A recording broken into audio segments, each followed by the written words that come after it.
नमस्कार, मेरा नाम है अमिताभ और दृष्टि आईएएस की इस नई वीडियो में स्वागत है आपका। आज हम बात करेंगे नैनीताल से संबंधित एक घटना की। नैनीताल यूं तो अपनी रमणीयता, अपने मनोरम छटा के लिए जाना जाता है, लेकिन हाल ही में वहां पर वनाग्नि अर्थात जंगल की आग लगी, जिसकी विभीषिका को उसने झेला है।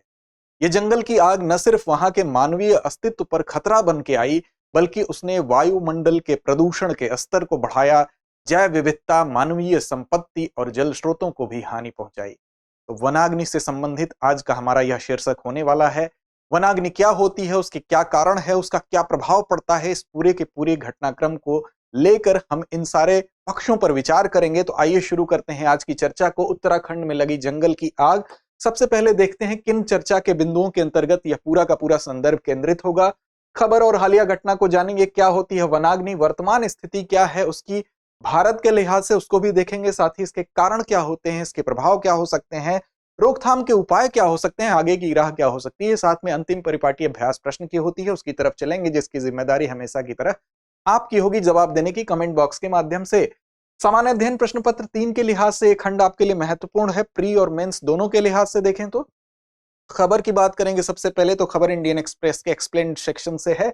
Uttarakhand forest fire, how are forest fires caused and how frequent are they in India. अब ये भारत में जो कितनी फ्रीक्वेंसी इनकी बढ़ रही है उसके कारण पर भी विचार करेंगे, साथ ही उसके कारण क्या हैं उनको भी समझने का प्रयास करेंगे। तो हालिया घटनाक्रम पर अगर विचार करें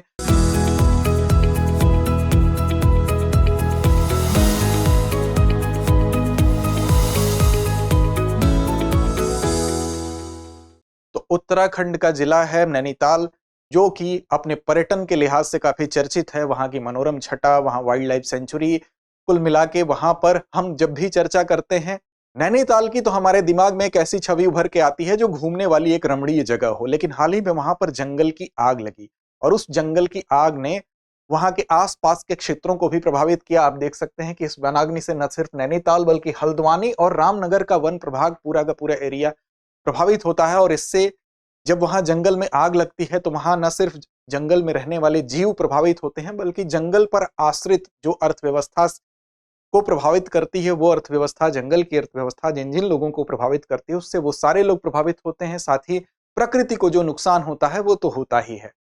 इसको बुझाने के लिए इस आग को बाम्बी बाल्टी का इस्तेमाल किया गया। आपको बता दें कि बाम्बी बाल्टी एक प्रकार की बाल्टी होती है, अग्निशमन उपकरण होता है। ये बाल्टी देख सकते हैं, दरअसल इसको हेली बकेट के रूप में भी जाना जाता है। हेलीकॉप्टर से इसको लटकाया जाता है और इसको इस बकेट में पानी भरते हैं किसी भी जल स्रोत से और ले जाकर उससे आग बुझाने का प्रयास करते हैं। तो दरअसल ये बाम्बी बाल्टी जो है ये 1982 से आप देख सकते हैं इसको इस्तेमाल किया जाता है। और इसको सबसे पहले कनाडाई वैज्ञानिक थे, उन्होंने इसका आविष्कार किया था। उनका नाम था डॉन आर्नी। इसके लिए उनको पुरस्कार भी मिला था। तो बाम्बी बाल्टी का यहाँ बड़े पैमाने पर इस्तेमाल किया गया। साथ ही आपको बता दें कि अभी तक जो जंगल की आग होती है, वनाग्नि होती है, उसके सटीक कारण के बारे में तो जानकारी नहीं मिली, लेकिन इसके विभिन्न जो कारक हैं वो बताए जाते हैं वैज्ञानिकों के द्वारा, जो विशेषज्ञ हैं उनके द्वारा। हालांकि एक सटीक कारण बताना कि इसी कारण से जंगल की आग लगती है, वो अब तक संभावित कारण पर ही हम विचार कर पाए हैं, ये अब तक अज्ञात है। साथ ही आपको बताएं कि आवृत्ति और तीव्रता को प्रभावित करने वाले जो विभिन्न कारक हैं, उन कारकों पर हम विचार जरूर कर सकते हैं कि वो क्या कारण है कि बार बार जंगल की आग, इसकी आवृत्ति बढ़ रही है, अर्थात इसके बार बार लगने की जो बारंबारता है उसमें बढ़ोतरी देखी जा रही है। तो दरअसल सबसे पहले समझ लेते हैं कि क्या होती है वनाग्नि या जंगल की आग, हम कहते किसको हैं। तो दरअसल ये एक अनियंत्रित आग होती है, अर्थात आग की एक ऐसी घटना होती है जिसको कंट्रोल नहीं किया जा सकता है, ये अचानक बढ़ने लगती है। देखिए, अगर हम बात करें कुछ आंकड़ों पर, तो आपको बताएं कि जो जंगल की आग होती है, इसको जो फॉरेस्ट सर्वे ऑफ इंडिया है, जो जंगलों की निगरानी करने की हमारी जो संस्था है, उसके अनुसार अगर देखें तो 1 जनवरी से वो एक डाटा देती है 31 मार्च 2022 के बीच का। इस बीच वो कहती है कि कुल जो घटनाएं हुई फायर पॉइंट की घटनाएं, फायर पॉइंट कहते हैं वो घटनाएं जो सिर्फ जंगल की आग लगने की सामान्य घटनाएं होती हैं, उसको वो बताती है 1,36,604 घटनाएं हुई। वहीं पर लार्ज फॉरेस्ट फायर की जो बात करते हैं, इसी को जंगल की आग कहा जाता है, उसकी घटनाएं ये बताते हैं कि 30 मार्च 2022 तक 340 बड़ी घटनाएं देखने को मिली थी, अर्थात लार्ज फॉरेस्ट फायर देखने को मिला था। वहीं 7-8 दिनों के अंतर्गत ही ये बढ़कर 1141 हो जाती हैं जो बड़ी घटनाएं हैं। तो दरअसल जो लार्ज फॉरेस्ट फायर है वही जंगल की आग है। इसी को अनियंत्रित आग की घटनाएं हम कह सकते हैं। और इसमें 6 फीट से अधिक की जो वनस्पति है, जो 6 फीट से अधिक के जो प्लांट्स हैं वो प्रभावित होते हैं। और अगर बात करें तो इसकी भौगोलिक चुनौतियों के कारण इस पर काबू पाना मुश्किल हो जाता है। कई बार ये कई दिनों तक ये आग चलती है। हमारे पास भले ही अत्याधुनिक अग्निशमन उपकरण हो, फिर भी हम इस आग को कंट्रोल नहीं कर पाते हैं। इस लिहाज से आप देखेंगे कई बार 5-10 दिनों तक ये आग रहती है। और विशेष रूप से ये घटना जो मिलती है वो शुष्क पर्णपाती वनों में भीषण आग के रूप में हमको दिखाई देती है। वहीं अगर तुलना करें तो जो सदाबहार होते हैं, अर्ध सदाबहार पर्वतीय समशीतोष्ण वनों में अपेक्षाकृत खतरा कम दिखाई देता है। अब देखिए क्या होती है वनाग्नि, इसको आपने समझ लिया। दरअसल Indian state of forest report 2021 की अगर बात करें तो पूर्वोत्तर भारत के राज्यों में ये प्रवृत्ति सर्वाधिक दिखाई देती है। मैप में आप देख सकते हैं, यहां पर इस हिस्से में ये प्रवृत्ति सर्वाधिक दिखाई देती है। इसके अलावा भी जो भारत के अन्य हिस्से हैं ये आप देख सकते हैं, चाहे वो उसमें महाराष्ट्र हो, छत्तीसगढ़ हो, मध्य प्रदेश हो, उड़ीसा हो, आंध्र प्रदेश हो, तेलंगाना हो या कर्नाटक हो, यहां भी इसकी बारंबारता देखने को मिलती है। दरअसल एक रिपोर्ट है जो नवंबर 2020 से जून 2021 तक के आंकड़े को अपने अंदर बताती है, बयां करती है। उसमें यह कहा जाता है कि सबसे ऊपर जो घटनाएं हुई, जंगल की आग की घटनाएं हुई, वो उड़ीसा में हुई। वहां लगभग 51,968 घटनाएं देखने को मिलती हैं। उसके बाद छत्तीसगढ़, उसके बाद मध्य प्रदेश में। छत्तीसगढ़ में लगभग 47,795 घटनाएं देखने को मिली, वहीं मध्य प्रदेश में 38,106 घटनाएं देखने को मिली। इसके बाद उत्तराखंड का नंबर आता है। इस रिपोर्ट के अकॉर्डिंग उत्तराखंड में 21,487 घटनाएं देखने को मिलती हैं। तो इस लिहाज से देखें तो उत्तराखंड का प्रदेश जो है वो छोटा है, लेकिन फिर भी उसके लिहाज से इन घटनाओं की संख्या काफी ज्यादा है। तो ऐसे में उत्तराखंड भी एक संवेदनशील एरिया के रूप में उभर कर सामने आता है। वर्तमान स्थिति की अगर बात करें तो एक रिपोर्ट है India state of forest report 2021। ये कहता है कि भारत में जो वन क्षेत्र हैं उनकी संख्या है, उनका प्रतिशत है 24.62%। अर्थात कुल अगर एरिया की बात करें तो 80.9 मिलियन हेक्टेयर पे वन क्षेत्र यहां पर फैला है। इस एरिया के जो 36% वन क्षेत्र हैं ये वनाग्नि के प्रति सुभेद्य हैं, अर्थात वल्नरेबल हैं। कितने? तो 36% जो है यहाँ पर जंगल की आग के लिए ये मुफीद हैं। इसके अलावा 4% ऐसे वन क्षेत्र हैं जो चरम वनाग्नि के प्रति सुभेद्य हैं, अर्थात यहाँ पर वन की जो आग है, जो जंगल की आग है, उसके होने की जो प्रायिकता है वो और ज्यादा है। चरम वनाग्नि के प्रति यहाँ पर सुभेद्यता देखी जाती है, वो 4% वन क्षेत्र है। साथ ही एक अन्य रिपोर्ट है जो council on energy, environment and water की रिपोर्ट, इसके अनुसार अगर देखें तो पिछले 2 दशकों में जो ऐसी घटनाएं हुई हैं और इस प्रकार की घटनाओं की जो तीव्रता है उसमें जो वृद्धि है वो काफी देखी गई है। और वनाग्नि की जो घटनाएं हैं उसमें 10 गुना बढ़ोतरी की बात ये रिपोर्ट करता है। तो आप अनुमान लगा सकते हैं कि ये घटनाएं कितने तेजी से बढ़ रही हैं। और इसी रिपोर्ट के अनुसार 75% जिले चरम जलवायु घटना अर्थात हॉट स्पॉट हैं इस लिहाज से, और 30% से अधिक जिले वनाग्नि हॉट स्पॉट है।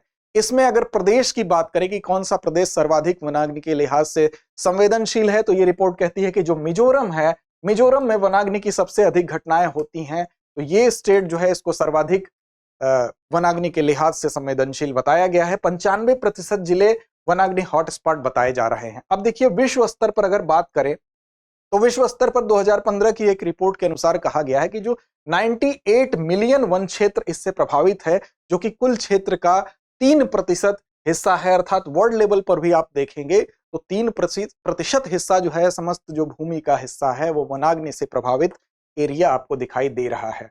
अब इसके क्या कारण है? तो दरअसल जब कारणों पर विचार करेंगे तो कारण दोनों हैं। एक तो प्राकृतिक कारण है जो कि जिसके कारण के पीछे प्रकृति स्वयं है, और दूसरा मानव जनित कारण है, अर्थात उन कारणों का जिम्मेदार मनुष्य स्वयं है। मनुष्य ने वो परिस्थितियां पैदा की हैं कि वन आग की घटना या जंगल की आग की घटना बढ़ रही है, तो इसकी जिम्मेदारी हम किसी और पर नहीं दे सकते हैं। प्राकृतिक घटनाओं पर सबसे पहले विचार करें तो देखें आप आकाशीय बिजली, आकाश से कई बार बिजली गिरती है, वो पेड़ों के माध्यम से जमीन में जाती है, और जमीन पे अगर सूखे पत्ते फैले हुए हैं तो उनमें आग लगने की घटना व्यापकता से फैलने लगती है। उच्च तापमान, टेम्परेचर का बढ़ना और आर्द्रता का कम होना, ह्यूमिडिटी कम होगी, टेम्परेचर बढ़ेगा तो आग के लिए सबसे मुफीद माहौल होगा। ऐसे में वनाग्नि के लिए सबसे उपयुक्त परिस्थितियां देखी जाएंगी।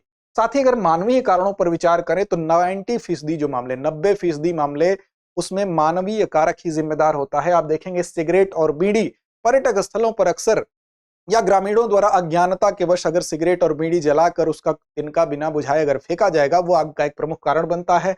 इससे आग फैल जाती है। कई बार अपशिष्ट पदार्थों को जलाने के लिए अग्नि का प्रयोग होता है, वो भी अग्नि अनियंत्रित अग्नि में कन्वर्ट हो जाती है, ये भी एक कारण बनता है। जानबूझकर आग लगाना, जानबूझकर आग लगाने के अंतर्गत कई बार क्या होता है कि जो अच्छी गुणवत्ता की घास उगाने के लिए, एक एरिया को साफ करने के लिए लोग आग लगाते हैं कि एरिया को साफ करके वहां अच्छी गुणवत्ता की घास को उगाया जाए। ऐसी दशा में कई बार आग लग जाती है। कई बार पेड़ों की अवैध कटाई को छुपाने के लिए भी आग लगाया जाता है। साथ ही आप देखेंगे जो अवैध शिकार है उसमें भी आपको इस प्रकार की घटना देखने को मिलती है। बिजली के तार से स्पार्क होकर इस प्रकार की घटना देखने को मिलती है। इसके अलावा कई बार आप देखेंगे जो इस एरिया में जो महुआ के पेड़ होते हैं उनसे महुआ बिनने के लिए लोग नीचे के एरिया को साफ करने के लिए भी आग लगाते हैं। तो ये कुछ ऐसी मानव जनित परिस्थितियां हैं जो कि 90% जिम्मेदार हैं जंगलों की आग के लिए। साथ ही एक अन्य प्रमुख कारण जो है, जो विभिन्न रिपोर्टों के माध्यम से बार बार प्रमाणित हुआ, वो है जलवायु परिवर्तन। अगर वर्ल्ड लेवल पर आप देखें तो अमेजन और ऑस्ट्रेलिया के जंगलों में जो आग है वो जलवायु परिवर्तन का प्रमुख कारण है। घटनाओं की संख्या और तीव्रता में जो अमूमन वृद्धि देखी गई है इधर बीच, वो जलवायु परिवर्तन उसके लिए एक बड़ा कारण बनकर उभरा है। साथ ही आप देखिए भारत में नवंबर से जून के बीच में सबसे अधिक घटनाएं होती हैं। क्यों? क्योंकि यही वो समय होता है जबकि आर्द्रता कम होती है और तापमान बढ़ने लगता है। तापमान बढ़ेगा, आर्द्रता कम होगा तो जंगलों में जो सूखी लकड़ियों की संख्या ज्यादा होगी, पत्तियां सूखी ज्यादा होंगी, घास सूख जाएंगी। ऐसे में जो खरपतवार की उपस्थिति है वो ज्यादा होगी। ऐसे बायोमास हमको ज्यादा मिलेंगे जो कि जंगल में आग के लिए उपयुक्त परिस्थितियां पैदा करेंगे। साथ ही हीट वेव इसके लिए जिम्मेदार है। बारिश में जो कमी है, बारिश में 90 से जो 94% की कमी है, वो भी इसका एक प्रमुख कारण माना जा रहा है। साथ ही जो वन भूमि है उसमें 26% जो एरिया है, विशेष रूप से उत्तराखंड की अगर बात करें तो वहां पर 26% एरिया जो है उसमें देवदार के वृक्ष लगाए गए हैं। और देवदार के वृक्ष की जो पत्तियां होती हैं वो जब सूख जाती हैं वो काफी ज्वलनशील होती हैं। ऐसे में इन ज्वलनशील पत्तियों की जो अधिकता है वो यहाँ पर एक उपयुक्त और मुफीद माहौल देती है जंगल की आग के लिए। ये भी एक कारण है। अब इसका प्रभाव क्या होता है? तो प्रभाव के लिहाज से जब देखेंगे तो इससे समग्र रूप से पूरा वन क्षेत्र प्रभावित होता है और उस वन से जुड़ी हुई सारी अर्थव्यवस्था प्रभावित होती है। मिट्टी प्रभावित होगी, पेड़ों का विकास प्रभावित होगा, वनस्पति जीव जंतुओं पर इसका प्रभाव पड़ेगा, जानवरों के आवास प्रभावित होंगे। जंगलों में जानवर रहते हैं और अगर उनको आवास नहीं मिलेगा तो वो शहरों की तरफ भागेंगे और उनके पलायन का शहरों की तरफ होने की वजह से ये होगा कि शहर में रहने वाले जो आम बाशिंदे हैं उनके और जंगली जानवरों के बीच में जो संघर्ष है, जो टकराव है, वो बढ़ेगा। ऐसे में आप देख सकते हैं कि जो जलवायु परिवर्तन से निपटने में हम देखेंगे कि जो जंगल है वो एक बड़ी भूमिका निभाते हैं। और ये जंगल ही अगर नष्ट हो जाएंगे तो जलवायु परिवर्तन से निपटने में कमजोरी दिखाई देगी। ऐसे में जो कार्बन सिंक के रूप में वन दिखाई देते हैं, जो ग्रीन हाउस गैसों को अवशोषित करने का काम करते हैं, तो ये कार्बन सिंक प्रभावित होगा। इस लिहाज से अगर आप देखें तो वन लाखों लोगों की आजीविका के लिए भी जरूरी होते हैं। तो एक संपत्ति, एक संसाधन के लिहाज से भी वनों का नष्ट होना, ये भी एक प्रमुख प्रभाव दिखाई देता है। तो ये हम कह सकते हैं कि समग्र रूप से हर क्षेत्र पर इसका प्रभाव होगा। अब प्रभाव है तो उसको रोकथाम करने के लिए क्या उपाय होने चाहिए? तो देखिए, एक तो वॉच टावर की स्थापना होनी चाहिए। ऐसे क्षेत्रों में जगह जगह बड़े बड़े ऊंचे टावर बनाने चाहिए जहां पर लोगों को तैनात करना चाहिए। वॉचमैन हो, वो इस बात की सूचना दें कि यहां पर जंगल की आग लगी है, ताकि यथाशीघ्र उसको रोकने के जो उपाय हैं वो किए जा सके। साथ ही आप देखें फायरमैन्स की नियुक्ति यहां पर की जाए। इसके अलावा जो फायर लाइन का निर्माण है उसको ज्यादा से ज्यादा किया जाए। फायर लाइन क्या होती है? जैसे जंगल फैले हुए हैं, जंगल एक दूसरे से बड़ा जंगल है, लगा हुआ है, इसमें अलग अलग फायर लाइन्स बना दी जाए। अर्थात ये जंगल है, इसके बीच में गैप बना दिया जाए, वहां का एरिया जो झाड़ियां हैं, जो खरपतवार हैं, उसको साफ कर दिया जाए, ताकि अगर इस एरिया में आग फैलती भी है तो वो यहां तक ही सीमित रह जाए, इस एरिया तक उसका संपर्क ना हो। दोनों के बीच के संपर्क को काटने के लिए एक साफ सुथरी रेखा बना दी जाती है, जिस एरिया में कोई ऐसा ज्वलनशील पदार्थ ना हो जो कि आग पकड़ के दूसरे एरिया तक पहुंच सके। सीधे तौर पर हम देखें तो एक विशेष एरिया को कई जोनों में बांट देना इन लाइन के माध्यम से। तो फायर जोन की अगर अधिकता होगी तो इससे क्या होगा कि जो बड़ी आग में, कोई भी छोटी आग होगी वो बड़ी आग में कन्वर्ट नहीं हो पाएगी। तो स्थानीय समुदाय की इसमें महत्वपूर्ण भूमिका होगी। स्थानीय समुदाय को अधिक से अधिक इसमें इन्वॉल्व करना होगा। साथ ही आपको बता दें कि जो FSI द्वारा फॉरेस्ट फायर अलर्ट सिस्टम 2004 में इसको लॉन्च किया गया था, ये भी एक महत्वपूर्ण भूमिका निभाता है, इसका भी प्रयोग करना चाहिए। इसके अलावा आप देख सकते हैं जो इसरो और DRDO जैसी हमारी संस्थाएं हैं, उनके सैटेलाइट के द्वारा जो संग्रहित डेटा है उसका प्रयोग करके हमको इस क्षेत्र में काम करने की आवश्यकता है। साथ ही क्षेत्र विशिष्ट के लिए विशेष नीतियां होनी चाहिए। जैसे उत्तराखंड की बात जो जब की जा रही है तो वहां पर विशेष प्रकार के जब वृक्ष, देवदार की चर्चा हो रही है, तो ऐसा हो कि जो विशेष वृक्ष जो ज्वलनशील पत्तियों को अपने अंदर सहेजे हुए है, तो उसको रिप्लेस कर दिया जाए, उसके जगह पर धीरे धीरे करके कम ज्वलनशील प्रजातियों का प्रयोग किया जाए, कम ज्वलनशील प्रजातियों को उसकी जगह रिप्लेस कर दिया जाए। तो ये कुछ रोकथाम के उपाय हो सकते हैं जिसके कारण हम इनको रोक सकते हैं, इसके दुष्प्रभाव को कम कर सकते हैं। साथ ही हमारी एक बड़ी जिम्मेदारी हमारे ऊपर खुद है कि ग्लोबल वार्मिंग जैसी घटना को कम करने के लिए हम ज्यादा से ज्यादा वृक्षों को लगाएं और इस दिशा में सकारात्मक पहल करें ताकि गुणात्मक परिवर्तन आ सके। अंत में परिपाटी अभ्यास प्रश्न की ओर चलते हैं। तो आज का अभ्यास प्रश्न आपके लिए है कि India state of forest report 2021 के अनुसार भारत में कितने प्रतिशत भौगोलिक क्षेत्र चरम वनाग्नि के प्रति सुभेद्य है? ऑप्शन ए 2%, बी 3%, सी 4% या उपरोक्त में से कोई नहीं। तो उम्मीद है आज के संदर्भ से आप लाभान्वित होंगे। लड़ते रहें, अपने लक्ष्य की ओर बढ़ते रहें। धन्यवाद।